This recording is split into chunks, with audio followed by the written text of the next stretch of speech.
Dry eye is traditionally thought of as a elderly disease, but what we're seeing now is it much more prevalent in a younger population.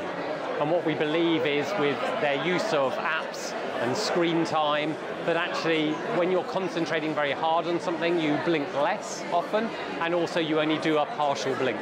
And that in combination is doing damage to their eyes, and unfortunately that damage also then changes the amount and the quantity of the tears that they produce, which will cause further damage.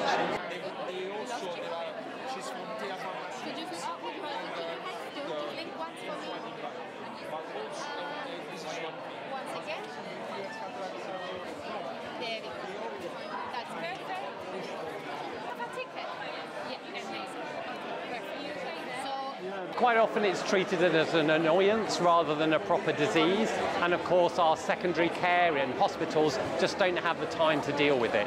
So what we're trying to do is make it much more accessible to the general public, and you'll have heard recently there's been a change within the National Health Service, for example, where they're trying to get people to self-manage conditions such as dry eye. So actually by giving people more information about their condition, we should be able to help them, but also stop some of the burden on secondary care.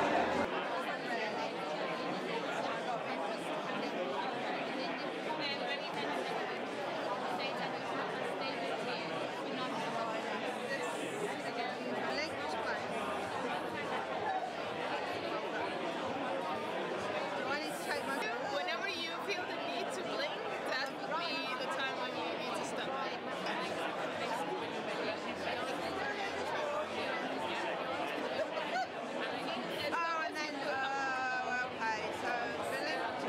So the app we've developed asks some basic questions about the symptoms you get. That's very well validated and developed many years ago. But what it adds to that is a test where you get the patient to blink, hold their eyes open and stare at the screen, and just record how long it takes for them to feel discomfort.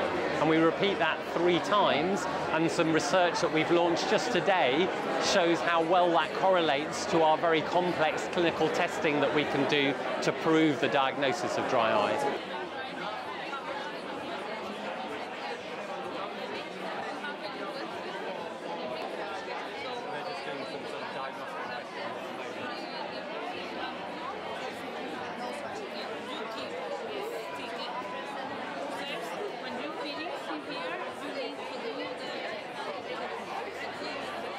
There is that level of irony using technology to perhaps fix something that the technology is creating, but actually in some ways that's good. If you can't beat them, join them. So that's what we're doing to try and give people more access to empower them to treat their own dry eye.